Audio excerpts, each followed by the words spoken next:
This is the beginning of a Russian invasion of Ukraine.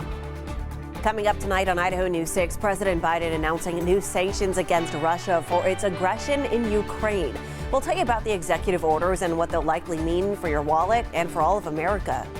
When you think of Boise State athletics, you probably think of football and basketball, but the job of running a multi-million-dollar department with over a dozen different programs takes someone with a lot of vision and patience. Jeramiah Dickey took over the job just over a year ago. I spent the afternoon with Dickey on the Blue to find out about the state of Boise State athletics. And we'll introduce you to one of the best players on the Red Hot men's basketball team at Boise State, and he's only a freshman. This is Idaho News 6 with Karen Lair, Don Nelson, and Roland Veris. International leaders slapping Russia with sanctions following a move sending shockwaves around the world. In an act of defiance, Russian President Vladimir Putin recognized parts of Ukraine as independent states and has ordered his troops in. Putin is calling the troops peacekeepers, but there's worry from Washington and beyond that this is just the start of a full-scale invasion. Serene Shah is in Washington with the international response and what could happen next.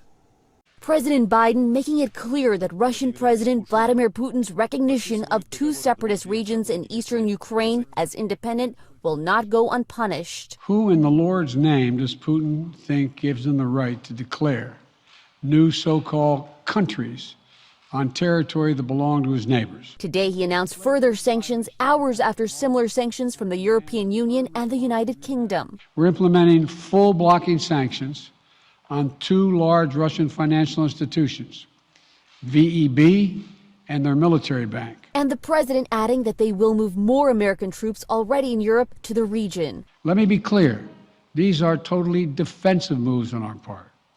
We have no intention of fighting Russia. All of this coming after NATO's Secretary General confirms more Russian troops have crossed into Ukraine, calling it the most dangerous moment in European security in a generation. They promised to step back, but they had continued to step up. Putin ordering his troops to carry out what he calls peacekeeping missions there. This after declaring those regions independent from the rest of Ukraine. Putin even questioning Ukraine's right to exist as an independent country. That deployment approved by Russia's parliament overnight. Meanwhile, Ukraine's foreign minister is in the U.S. meeting with senior Biden officials today. But if the war is imposed on us by President Putin, we will be defending ourselves. Also today, Germany taking a major step against Russia, stopping the certification of the Nord Stream 2 pipeline from Russia. So will this impact people here at home right now? Biden says it is critical to him to limit the impact this conflict is having here on the American people. He says especially at the gas pump. Zoreen Shah, ABC News, Washington. The Ukraine and Russia crisis sent the price for a barrel of U.S. crude oil above $94 per barrel early this morning. Prices are up more than 20% so far this year and more than 80% since the start of last year. Experts say tight supply and the conflict in Ukraine could send oil prices to more than $110 per barrel.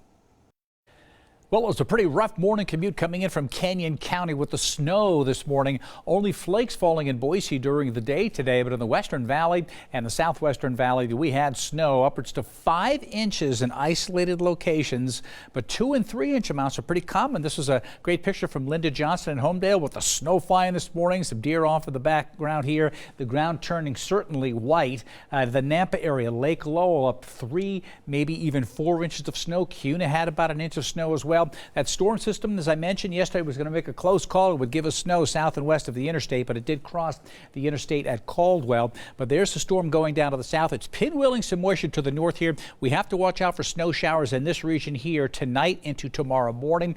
I'll give an update on that coming up in just a little bit. In the meantime, again, snow showers, Boise southeastward tonight with the cold temperatures at 16. Any snow at all can create slick conditions. Snow that fell last night will likely cause slick conditions as well. During the day tomorrow, the sun will come out and the winds will be blowing and the wind chill factors in the 20s. It's going to be cold. Extended forecast is coming up. A person is hospitalized after being shot by police this morning in the middle of Fairview Avenue. It happened just before 10 a.m. near the intersection with Liberty Street. Police were first called around 9:45 and told a car was stopped in the road and a man was trying to flag down other drivers. An officer responded and ultimately fired his gun, injuring that person after a brief interaction.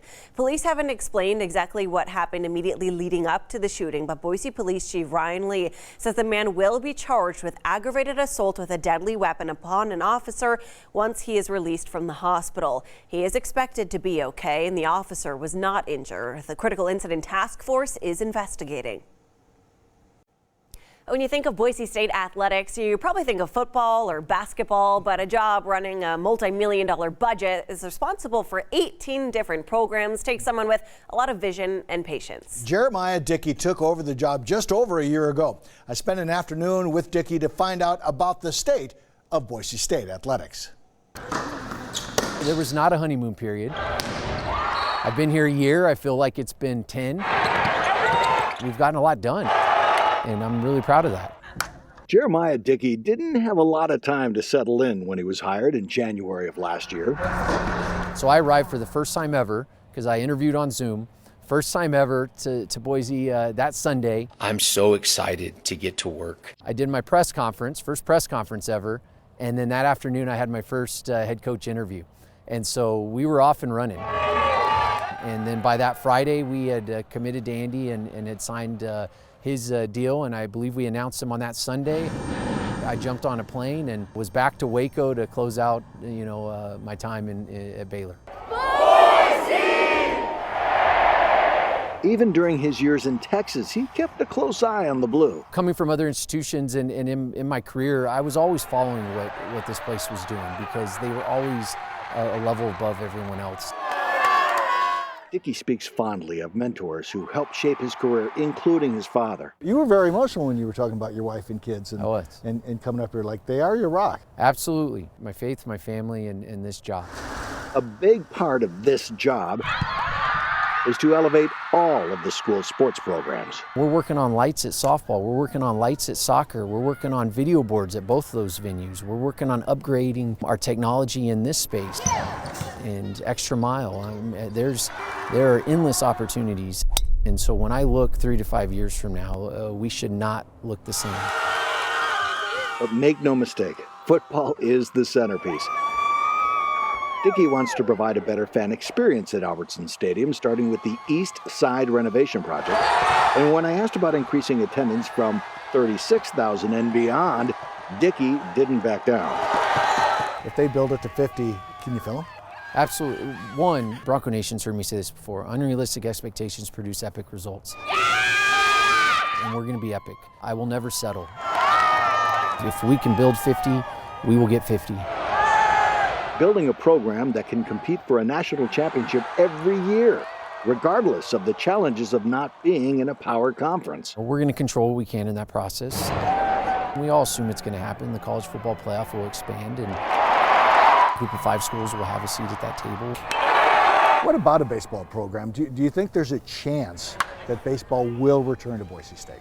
I don't ever want to say the way I operate. I mean, I'm extremely positive. Are you a baseball fan? I am a baseball fan, and and coming from the South, baseball was important. I don't want to ever say never, but there's a lot that we need to really dig into. We're doing a Title IX assessment, and there's obviously budget implications, and so facilities, and so there are a lot of moving pieces to that. The bottom line for Athletic Director Jeramiah Dickey: we're a national program, and we have high expectations.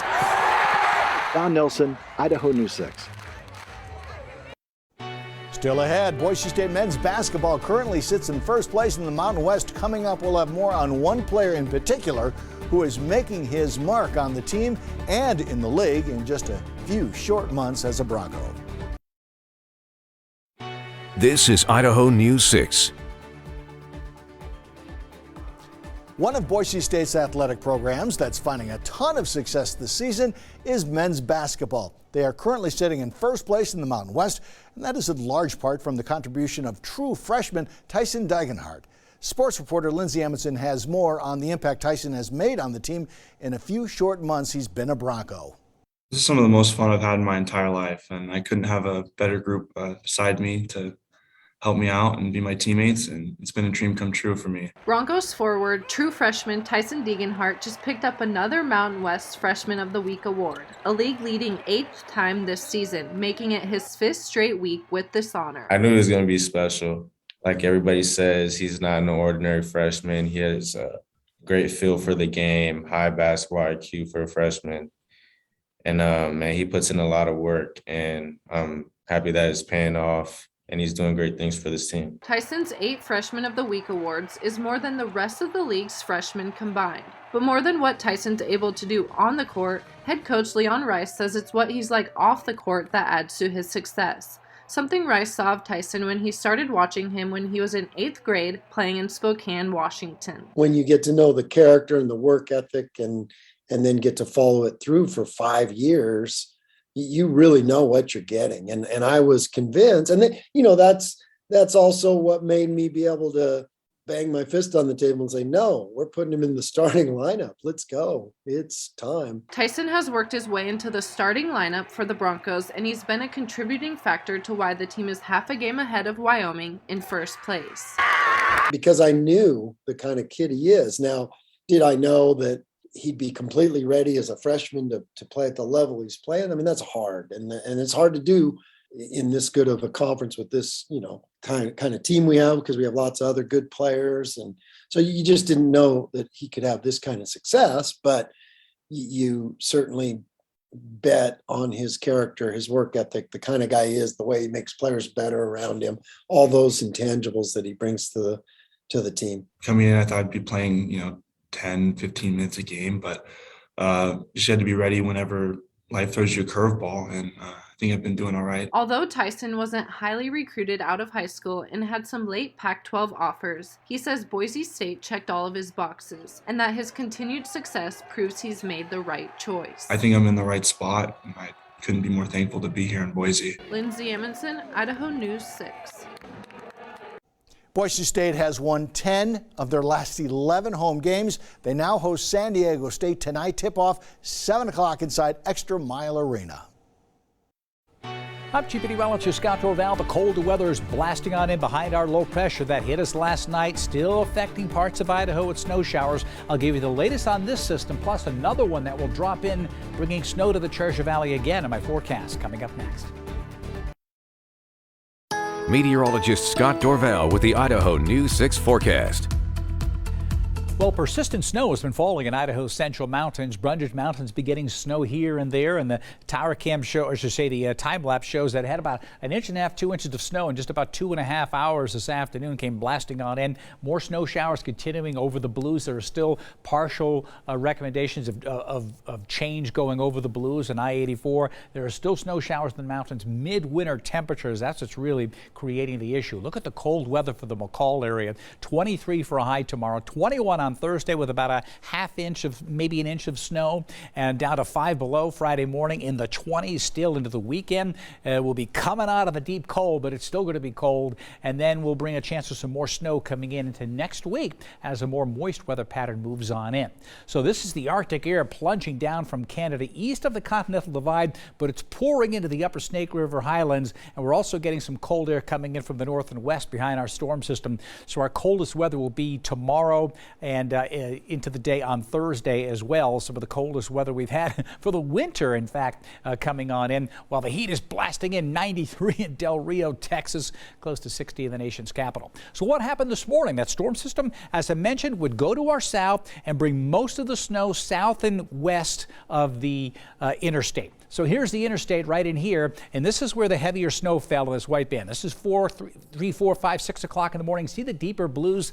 That's the heavy snow. That was heavy snow bands that set up east of Kuhn, about 1 inch. In this region here, 3 inches, 4 inches, even a couple of 5-inch amounts showing up. Around Palmer, some pretty heavy snow coming in. Around the interstate near Caldwell, this is where the issue was on the interstate, and that's what caused the real slow traffic this morning. Still snow showers in Boise through the day, but most of all of it has been now down to the south as we see that storm system going down to the south here. But it's pinwheeling, as I mentioned yesterday, snow showers from south to north. So up to Mountain Home, watch out for snow showers tonight into tomorrow morning. Possible slick roads now east of Boise to Mountain Home and Glens Ferry during the morning commute tomorrow as this low pressure slowly pulls on away. It's dragging in that cold air from the north, and we're really going to feel it. We're going to dry out. A lot of sunshine developing during the day tomorrow. Then this system in Alaska will drop right in its place. It's moisture starved, but it's cold. And so that means the light snow, it won't be rain, certainly light snow will likely overspread most of the state. Even the Treasure Valley, there could be a dusting to a ½ inch of snow. This is tomorrow morning. Yeah, again, patchy snow, not as much as we had this morning, but again, east of Boise, watch out for the potential for slick roadways. Then on Thursday, you see a more widespread area of light snow coming on in that could affect us in the valley. And in the central mountains, the ski areas might get a couple of inches of snow out of this. It will be a light snowfall for just about everybody on Thursday. So the ski resorts, there's that little bit of snow coming in, and probably more snow here Sunday and Monday. And then looks like 8 inches of snow could be the totals here as we start heading into the beginning of March with more moisture coming on in. Good news again, the atmospheric river starting to target the northwest, so a wetter pattern for the beginning of March. Here's my forecast for the Treasure Valley. Snow showers tonight, primarily east and south of Boise. Blustery winds continue during the day tomorrow. The sunshine will be out, but it's going to be cold with that northwesterly wind. 35 degrees, but it'll feel like teens and 20s most of the day tomorrow. And then here we go on Thursday, upwards to an inch possible of snow, but I think it will probably be less, but it will be our coldest day, lows in the teens. 30s with sunshine Friday and Saturday. It could snow a little bit on Sunday morning. We'll keep an eye on that. And then rain showers as we start getting into the beginning of next week with temperatures in the 50s.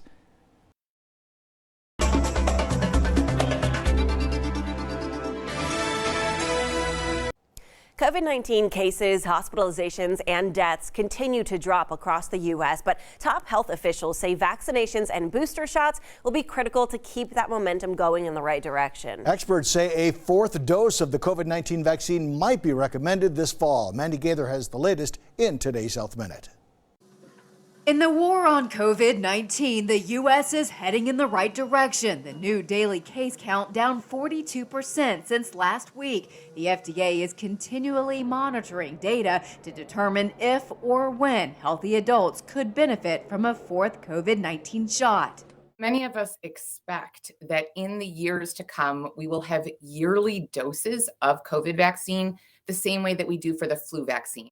Countries like Israel and Sweden are already offering a 4th shot of COVID-19 vaccine for older adults. In the U.S., an FDA official says a 4th dose could happen this fall. Right now, the CDC has no recommendations on 4th doses for the general public, but their updated guidelines seem to suggest it's a good idea for some who have weakened immune systems to get a 4th shot of the Moderna or Pfizer vaccine. People who are immunosuppressed should be going and getting a 4th shot because their bodies are less able to produce that protection that the rest of us have. Right now, about 65% of the U.S. population is fully vaccinated. 28% have gotten a booster, but the pace of vaccinations is the slowest it's ever been. Health officials say there needs to be a continued focus on raising those numbers. We need to get the third of Americans who haven't even gotten their first 2 shots, we need to get them vaccinated. And then of those who received their first 2 shots, older folks, people who are age 50 plus, should be going to get a booster today. For Health Minute, I'm Mandy Gaither. A fall 2nd booster timeline coincides with when flu shots are typically given, which could be convenient for some people. Many respiratory viruses like the coronavirus and influenza tend to peak in the winter months. The Idaho News 6 Tower Cam Network is sponsored by Bronco Motors Hyundai.